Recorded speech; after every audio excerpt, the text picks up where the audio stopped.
Que les bénédictions de l'éternelle lumière soient avec vous. Bonjour, bonsoir. Selon votre position sur la planète Terre, est-ce que vous savez qu'il y a une chose qui vous manque cruellement? Et c'est parce que cette chose vous manque que vous avez comme l'impression non seulement d'un manque psychologique, spirituel, mais véritablement d'un sentiment d'impuissance. Il y a cette chose qui vous manque, qui fait que vous ne savez pas par où commencer, ni où vous devez aller et comment prendre les situations en main. Il y a ce quelque chose qui est essentiel à votre vie, comme d'une racine tellement importante que lorsque vous la déroulez, cette racine, de façon inconsciente ou même consciente, vous pouvez être sûr d'être véritablement guidé, enraciné, d'être une personne spirituellement équilibrée. Je sais que vous avez envie de savoir de quoi il est question. Il s'agit de retrouver la mémoire des vies antérieures. Ceci constitue un élément important de votre vie. Autrement, vous vivez un peu comme un handicapé mental, quelqu'un à qui il manque une histoire et qui voudrait quand même faire son histoire. C'est quand même un peu bancal, n'est-ce pas? Lorsque vous n'accédez pas à vos archives de vies antérieures, aux réincarnations passées, ou tous du moins aux réincarnations les plus importantes qui influencent votre vie actuelle, vous êtes désemparé. Vous avez comme l'impression que les choses vous arrivent par hasard et que vous n'avez aucun contrôle sur les choses ou aucune maîtrise. Ou peut-être même en fait, est-ce que la déité suprême ne vous aurait-elle pas lâché? Souvent, les éléments karmiques interviennent tellement dans la vie d'une personne que la personne se demande si elle n'est pas abandonnée par le ciel. Et pourtant, posez-vous une question des plus intelligentes. Dieu, le vrai, pas le Dieu belliqueux que les religions vous enseignent.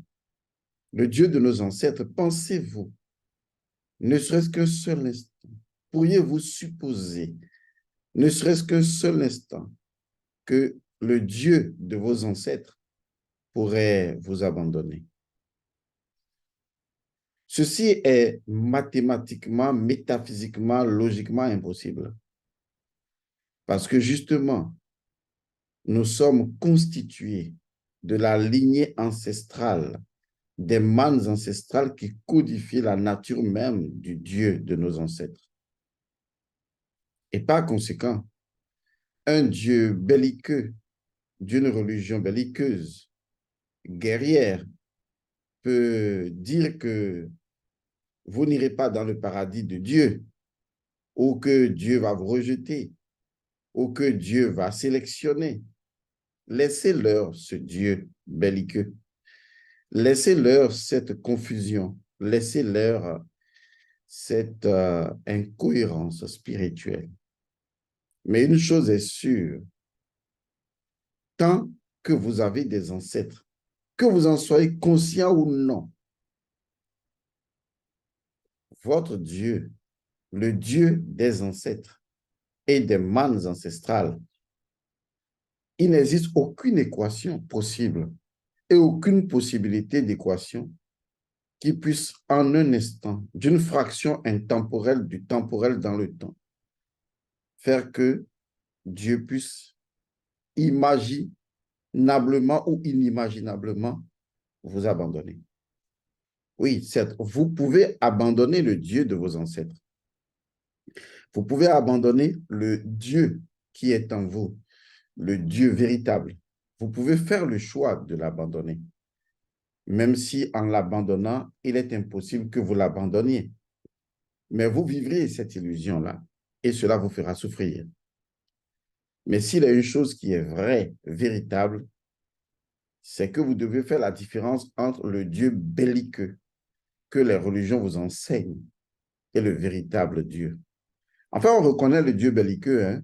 Oui, tu fais pas ci, je te punis, tu n'iras pas au paradis, tu iras en enfer, je t'ai envoyé les prophètes, écoute-les, sinon je vais vous radier de la terre, je vais provoquer le déluge, je vais faire les bêtises pareilles. En fait, avec ce type de déité, vous avez toujours des problèmes. Vous ne trouverez jamais de solution. C'est un Dieu à problème. Un Dieu belliqueux, c'est naturellement un Dieu à problème. Il ne vit que dans un problème. Et seuls les problèmes constituent sa nourriture. Laissez tomber ce Dieu. N'en ayez pas peur. Ce n'est qu'une invention de l'esprit autoritaire subjugué par une mélancolie de l'humain. C'est l'homme vivant dans sa paranoïa et qui s'est inventé ce type de déité. Nos ancêtres ne connaissent pas ce type de Dieu.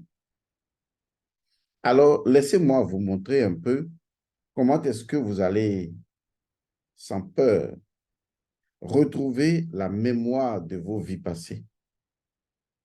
Parce que ceci constitue une grâce fondamentale que le Dieu de nos ancêtres a laissé dans les mains de nos ancêtres et des mannes ancestrales. Ceci est à votre portée. Lorsque vous manquez de retrouver des séquences ou une séquence de vos vies passées, votre existence est dénuée de goût. C'est-à-dire que vous pouvez avoir le goût des choses matérielles physiques, mais à un moment donné, vous allez vous poser la question, mais que suis-je venu faire sur Terre?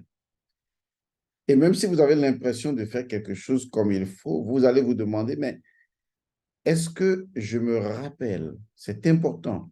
Est-ce que je me souviens et je me rappelle de mes vies avant cette vie? Est-ce que quelque part, une partie de mon histoire n'est pas perdue? Eh oui, que non, ce n'est pas perdu. Elle est là. Vous avez juste refusé de retrouver la mémoire.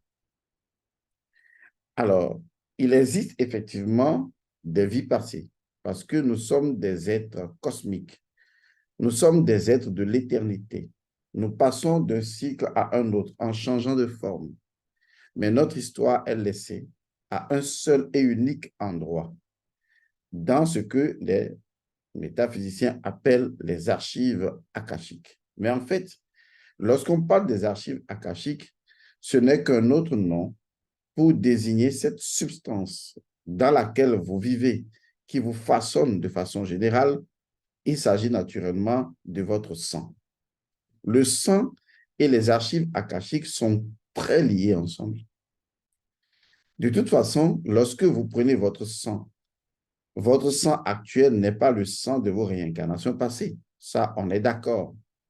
Mais est-ce que vous savez que votre sang physique dans le corps physique n'est qu'une partie ou une représentation symbolique du sang véritable qui circule à l'intérieur de votre âme et de votre esprit?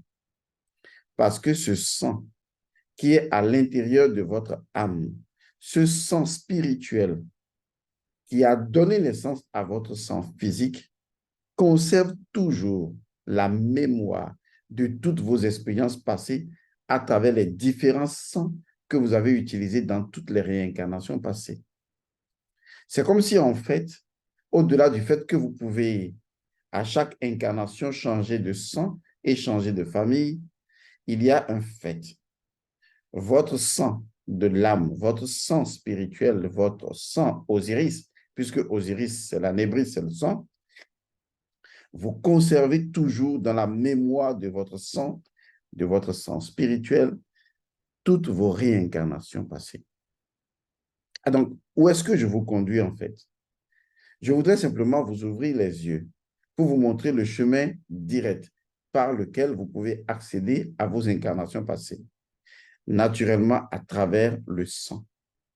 Vous pouvez le faire à travers le sang. D'abord, le sang, c'est une entité indépendante, vivante. Le sang est associé à Osiris. Chaque sang possède une identité spirituelle. Chaque sang est en relation avec une entité spirituelle. Le sang est une entité spirituelle. Et ça, il faut le comprendre. Votre sang est une entité spirituelle. Votre sang est un être qui peut vous porter à travers vos incarnations passées, à travers les mémoires de votre sang physique ou de votre sang spirituel.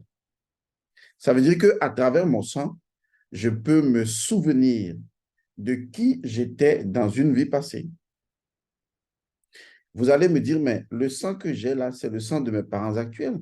Mais ce n'est pas évident que ce sang, je l'avais dans une incarnation passée. C'est là toute la différence. C'est comme ce que je vous disais. J'ai fait une étude approfondie du sang et je continue de faire toujours une étude approfondie du sang parce que je reste convaincu que la plus grande libération viendra du sang, de la capacité que l'individu a de libérer les éléments de son sang, de libérer les ancêtres, les forces, les divinités de son sang, parce que le sang est le Nun. Le sang est au commencement de la création. Et le sang conserve toujours la mémoire de toutes vos expériences à travers les réincarnations de formes. Et donc, le sang physique sera toujours une image symbolique de votre sang spirituel.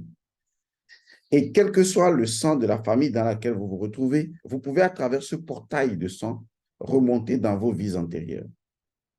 Et ceci peut se faire d'abord prioritairement si vous avez suivi la formation sur la vérité du sang. Il est important de faire cette formation. Pourquoi? Parce qu'avec la vérité du sang, vous allez vous réapproprier une chose très importante. Vous êtes l'héritier. La notion de l'héritier et de l'héritage sont très liées ensemble. Vous êtes héritier de quoi concrètement? Vous n'êtes pas héritier de biens matériels. Vous n'êtes pas héritier seulement en fait de l'histoire de vos parents actuels. Vous êtes d'abord héritier du sang. Vous n'êtes héritier que parce que vous avez le sang de vos parents. Horus n'est héritier que parce qu'il est enfant d'Osiris. Est-ce que vous comprenez ça?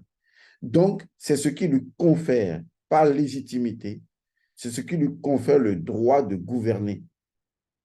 C'est cette position et cette disposition naturelle qui fait que Horus va toujours vaincre Seth parce qu'il est le fils d'Osiris.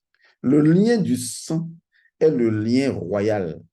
C'est le lien qui fait de vous un roi, car l'héritier est le roi. Il est celui qui règne sur l'héritage. Vous êtes l'héritier de l'héritage de vos parents. C'est-à-dire que toute l'histoire de vos parents immédiats, de vos grands-parents, jusqu'à vos ancêtres, parce que vous avez leur sang actuel et que eux, ils ne sont en majorité plus vivants et que c'est vous qui êtes vivants, vous êtes l'incarnation vivante et donc vous êtes la conscience vivante, vous êtes l'héritier. Vous êtes celui qui aujourd'hui peut refaire l'histoire du sang. Vous êtes celui qui influence activement le sang. Vous êtes celui qui va déposer d'autres informations importantes dans le sang, quelles qu'elles soient. Vous avez le pouvoir de déposer des informations mauvaises ou de déposer des informations bonnes dans le sang. Donc, vous avez ce pouvoir. Est-ce que vous comprenez ça? Chaque acte que vous posez, chaque pensée, chaque émotion, ce sont des vibrations qui viennent influencer votre sang et qui laissent simplement des impressions pour que les générations à venir qui auront votre sang puissent justement bénéficier de toute cette expérience-là. Vous ne pouvez donc pas échapper à l'héritage du sang. Et donc, vous ne pouvez pas échapper à vos ancêtres ni aux manes ancestrales. Ce n'est pas possible.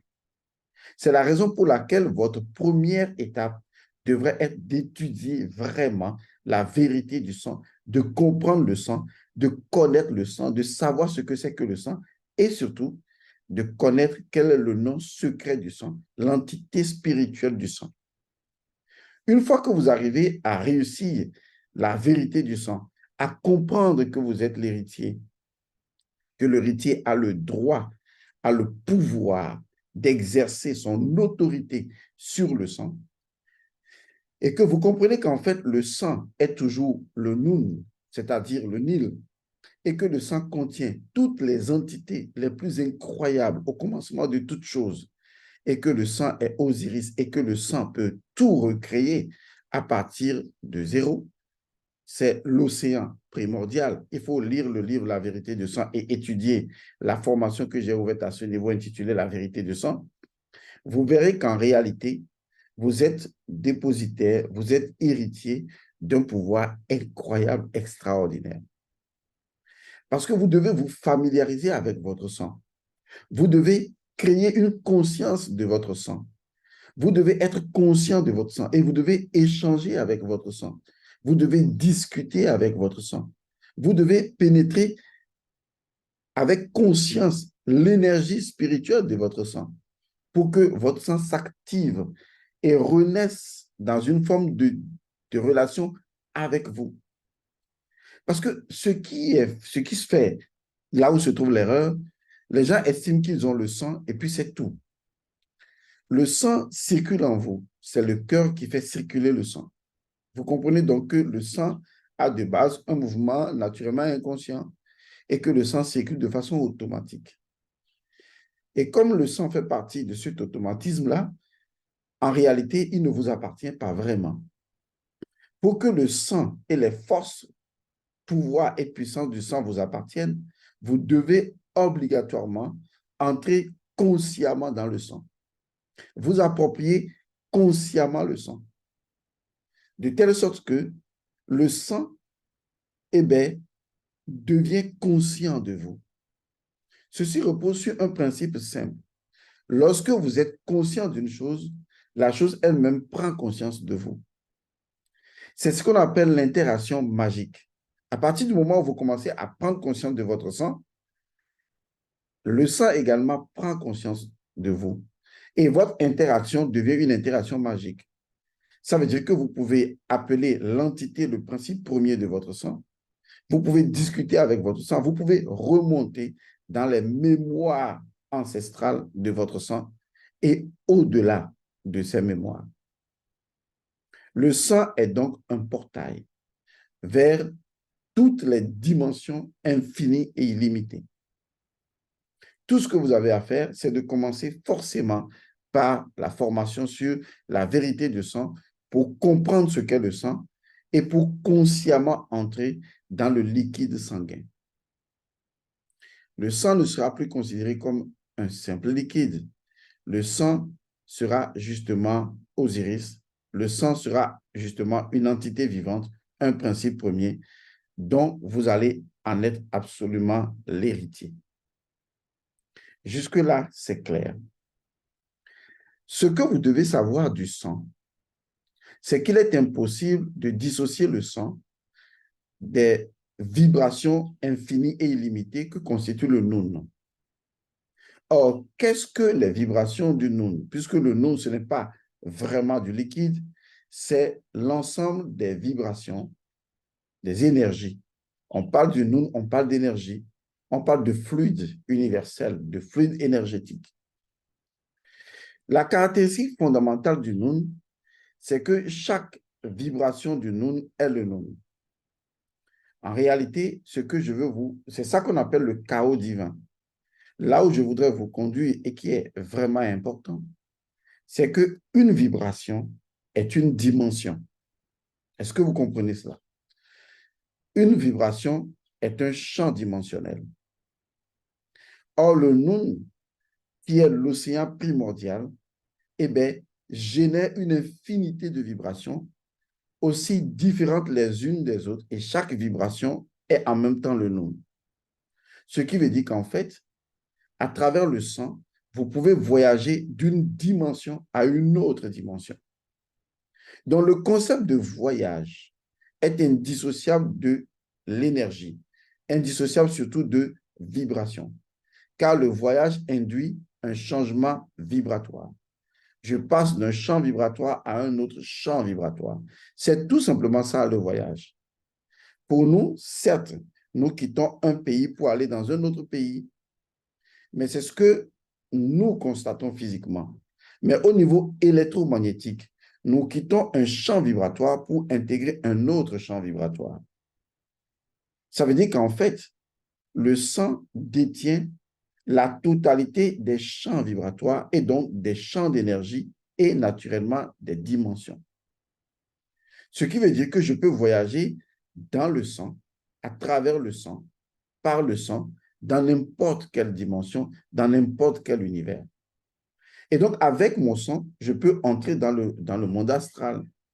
Je peux aller au-delà du monde astral. À travers le sang, je peux remonter précisément il y a un siècle.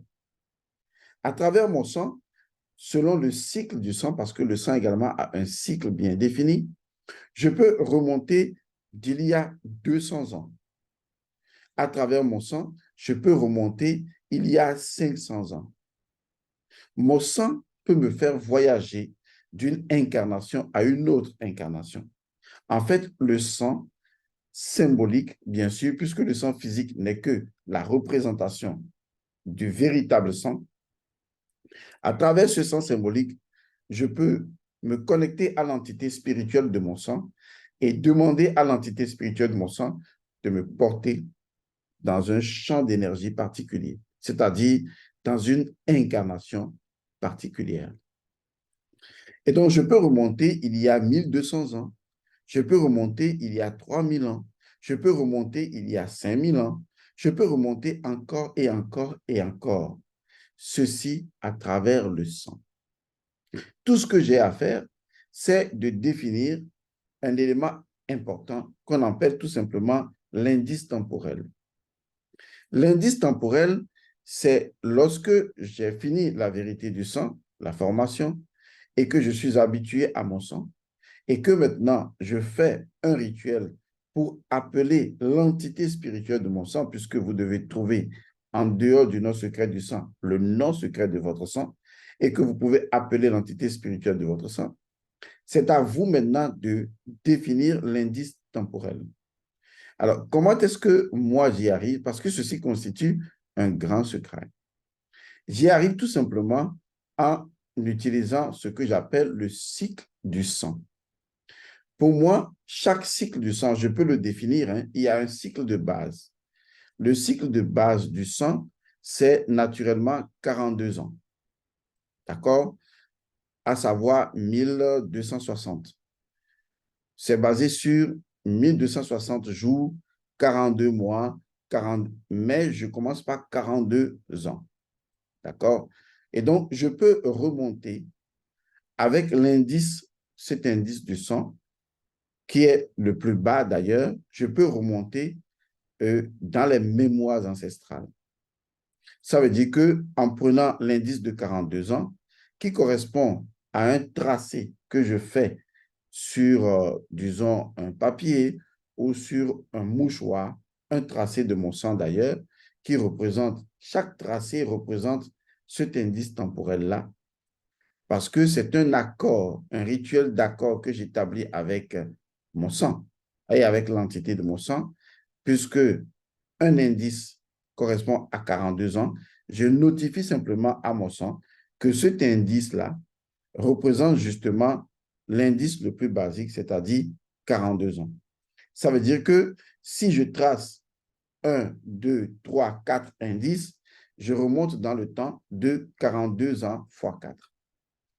L'autre solution encore plus simple, c'est d'utiliser le deuxième indice temporel du sang, c'est-à-dire le cycle de 100 ans. Ça veut dire que je trace un indice sur un mouchoir ou sur un papier, une feuille A4, et ceci, d'accord avec mon sang et l'entité spirituelle de mon sang, j'établis que cette base correspond à un indice temporel de 100 ans. Ça veut dire que à travers cet indice temporel, je peux demander à mon sang de remonter 100 ans plus tôt. Tout comme je peux partir sur plusieurs indices de 100 ans et totaliser peut-être 300 ans, 500 ans ou plus. Est-ce que vous voyez? C'est ainsi que je peux remonter dans un autre indice temporel, c'est-à-dire l'indice temporel de 1000 ans, par exemple. Et donc, je peux remonter dans l'indice temporel de 1000 ans en arrière. Ceci se fait tout simplement d'accord partie avec mon sang. C'est-à-dire que avec mon sang et avec l'entité spirituelle de mon sang, je discute de cet indice-là. Je peux aussi me passer de cet indice parce que peut-être cela devient un peu trop rituelique pour moi. Eh bien, je choisis la solution la plus simple. Mais l'avantage avec l'indice temporel, c'est que vous créez avec votre sang ce que j'appelle une routine sacrée, qui fait que plus tard, il suffit de s'appuyer sur cette routine sacrée et de remonter simplement dans une période précise de votre sang. Mais anyway, on peut se passer de cette équation puisqu'il faut vous l'apprendre. Mais là, il faut aller beaucoup plus facilement et ça, je vous l'apprendrai dans la formation sur les mandes ancestrales. Ce qui est important pour le moment, c'est de simplement se dire, je maîtrise le rituel de la vérité du sang, j'ai obtenu l'entité spirituelle de mon sang et son nom, ou même le nom secret du sang tel que connu dans le livre La vérité du sang dans la formation. Ensuite, qu'est-ce que je fais? Eh bien, j'invite simplement l'entité spirituelle de mon sang. L'entité spirituelle du sang est un principe premier, votre principe premier du sang. Donc, c'est un être vivant, c'est une entité vivante, c'est un être. Et donc, vous pouvez l'inviter, vous pouvez l'appeler. Et une fois que vous avez créé une forme de relation avec cette entité de votre sang, après avoir passé la vérité du sang, parce que si vous n'exécutez pas le rituel de la vérité du sang, vous ne serez pas l'héritier ni le Horus, puisque Horus et l'héritier, c'est la même chose, vous ne serez pas le Horus de votre sang. Et donc, vous allez prendre des entités scabreuses, des entités dévergondées de votre sang, et vous allez croire que ces entités vous disent la vérité. Parce que vous n'êtes pas maître de votre sang, vous ne maîtrisez pas votre sang. Et donc, si vous arrivez à être l'héritier de votre sang, vous pouvez demander à votre sang, qui est d'ailleurs un dragon ailé, un dragon rouge, un dragon capable de voyager, vous demandez à votre sang de vous aider à faire un voyage dans le temps. En fait, vous pouvez lui dire que vous aimeriez remonter dans 3 réincarnations passées ou dans 10 réincarnations passées. Vous voyez, il s'agit donc de faire de partie du principe qu'une réincarnation correspond à une roue d'incarnation. Et donc, vous remontez à 2 roues, à 3 roues, à 4 roues passées. Est-ce que vous voyez? Et ça, c'est très important. Pourquoi? Parce que si vous ne faites pas l'effort de remonter dans les mémoires du passé, votre vie aura toujours un arrière-goût amer. Maintenant, on peut remonter dans les mémoires du passé aussi bien consciemment que inconsciemment. Dans les deux cas, c'est important de remonter dans le passé. Je peux remonter dans le passé inconsciemment. Pendant que je remonte dans le passé inconsciemment, même à travers des rêves inconscients ou des rêves que je ne peux pas comprendre, le mécanisme psychologique spirituel, ma psychologie spirituelle, elle au moins réalise, même si moi, de par ma Ne mémoire, soyez ni un emprunteur, ni un prêteur, comme disait Shakespeare. de par ma mémoire, excusez-moi, de par ma mémoire physique, peut-être que je n'ai pas le souvenir de ces réincarnations, mais à travers un tel rituel, j'ai permis à mon âme de se ressouvenir. Est-ce que vous voyez un peu ça? Mon corps peut ne pas se ressouvenir, mais mon âme peut se ressouvenir. Et donc, mon âme va vivre des expériences dont peut-être je n'ai pas une mémoire, je ne me rappelle pas. Mais l'essentiel, c'est que ce soit mon âme qui s'en rappelle et que même le corps peut ne pas s'en rappeler. Ce n'est pas important. Mais une fois que mon âme, à travers un tel rituel, se rappelle de ma réincarnation passée ou de l'une ou de plusieurs de mes réincarnations passées, cela change complètement ma vie. Parce que à travers ce rappel, à travers ce souvenir, mon âme va agir autrement. Elle va choisir d'autres choses parce qu'elle aurait d'autres informations. C'est là que vous allez me poser la question de savoir, mais Monsieur Godson, si l'âme est déjà dans le monde spirituel, Est-ce qu'elle ne se rappelle pas déjà de ses vies passées? La réponse est non. Et vous allez comprendre qu'en fait, l'âme elle-même, dans le monde astral, est limitée par son corps astral. Est-ce que vous voyez? Et donc, dans ce monde astral, l'âme vit l'existence actuelle comme votre corps le vit. C'est d'ailleurs pourquoi vous n'arrivez pas à vous en rappeler, même souvent à travers les rêves. Autrement, l'âme accéderait facilement à toutes vos vies passées. Donc, ces archives sont stockées dans un endroit auquel votre âme n'a pas droit tout de suite. Et c'est ce que les gens appellent souvent le voile de l'oubli. En fait, c'est une métaphore pour indiquer simplement que les archives akashiques, pour protéger l'âme de la folie, de la schizophrénie spirituelle ou de la folie, de la débilité mentale, parce que vous imaginez qu'une âme soit en mesure de se rappeler en un instant de toutes ses vies passées, ce serait une folie de l'âme. Et donc, l'âme est préservée grâce à ce voile, d'accord, de l'oubli, qui fait que, eh bien, l'âme s'incarne à travers un destin qui est en fait la matérialisation d'une mission. On dit, c'est cette mission qui est le résultif de ses mémoires passées, et en l'accomplissant, l'âme se restaure ou l'âme tout simplement répare les fautes passées. Jusque-là, l'âme ne se souvient pas de ses vies passées. Elle exécute tout simplement un programme qui est issu de ses vies passées, mais elle n'a pas conscience de ses vies passées. Et c'est là le problème. Ce que je vous propose, c'est que vous amenez l'âme à avoir conscience de ses vies passées. Donc, votre âme peut en avoir conscience sans que votre corps se rappelle physiquement, ce qui est déjà un grand pas à 50%, parce que votre âme aura les informations suffisantes pour changer votre destinée. C'est important. Et votre âme aura également les atouts pour créer d'autres intuitions et vous guider autrement. Ça, c'est quand on se rappelle de façon inconsciente de ses vies passées. C'est-à-dire qu'on n'en a pas une mémoire physiquement consciente. Mais dans d'autres cas, on peut avoir une conscience partielle ou éparse ou totale de ses vies passées. Ça veut dire que quand vous avez sollicité l'entité spirituelle du sang et que le dragon ailé rouge feu vient à vous et que vous commencez à voyager dans les vibrations, c'est-à-dire les dimensions, et que vous rentrez dans des dimensions beaucoup plus subtiles ou déplacement temporel, et que vous entrez dans une incarnation passée ou la 10e incarnation, la 20e incarnation avant la précédente, avant la présente, eh bien, et que vous en avez même des bribes d'informations, vous vous en rappelez un tout petit peu, cela change complètement la donne.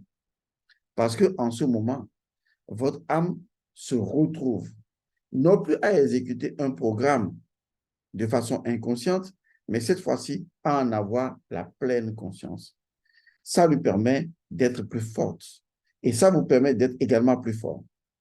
Imaginez un instant que vous êtes un enfant abandonné et que vous n'avez jamais eu connaissance de vos parents, ni de votre histoire, et que tout d'un coup, un étranger vous croise dans la rue, et cet étranger vous dit, mon ami, comment vous allez? Et vous répondez, oui, je vais bien. Et il dit, monsieur, vous n'allez pas bien. Vous avez 42 ans, mais vous n'allez pas bien. Vous êtes certainement choqué, ou bien vous êtes une femme, vous êtes choqué. Et il vous dit, je sais, vous êtes choqué, mais vous ne pouvez pas être heureux ou heureuse parce qu'il y a une partie de votre histoire qui vous échappe. Oh là, vous lui prêtez attention. Et vous dites, mais monsieur, vous parlez de quelle histoire? Et il vous dit, mais toute votre histoire de naissance ne vous a pas été dévoilée. Je connais parfaitement vos parents, vos grands-parents et l'histoire de votre famille. Voici un monsieur qui sort de nulle part et qui vous parle. Vous, qui êtes un enfant abandonné, vous n'avez aucune conscience de votre vie, de votre histoire de vie familiale. Et ce monsieur vous dit, je connais vos parents, je connais votre histoire. Je suis absolument sûr que quel que soit ce que vous faites en ce moment, vous allez tout abandonner pour écouter ce monsieur. Parce que vous allez dire, enfin, voici la partie manquante de ma vie qui donnera tout sens à ma vie. C'est exactement ce qui se produit lorsque vous permettez à l'âme d'avoir accès à cette information. Elle dit, ouf, enfin, voilà la conscience de cette parcelle de mon histoire dont j'exécute le programme, mais dont je n'ai pas conscience, qui me manquait. Maintenant, je peux facilement évoluer. Horus l'enfant a totalement conscience de Horus l'ancien, qui est donc en réalité l'ensemble et la totalité de sa vie passée. Il vous faut retrouver la mémoire de vos vies passées. Certes, pas la totalité de vos vies passées, mais les plus importantes, les plus marquantes, celles qui imposent des dictats, celles qui influencent drastiquement votre vie actuelle. De toute façon, les vies passées auxquelles vous aurez accès ne seront que celles qui influencent votre vie actuelle. Parce que c'est justement de votre vie actuelle que vous remontez vers vos vies passées.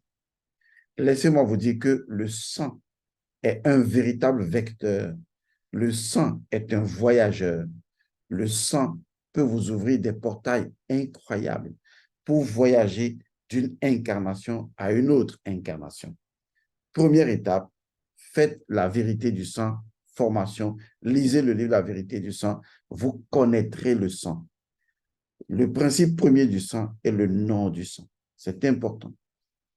Ensuite, trouvez l'entité spirituelle de votre sang, le principe premier de votre sang, et trouvez le nom de votre sang. Troisièmement, ensuite, invitez l'entité spirituelle de votre sang, parce que votre sang est un être vivant, c'est Osiris. Et donc, votre sang se présentera à vous sous quelque forme que ce soit. Enfin, dites à votre sang où vous voulez aller, à quelle incarnation vous voudriez remonter.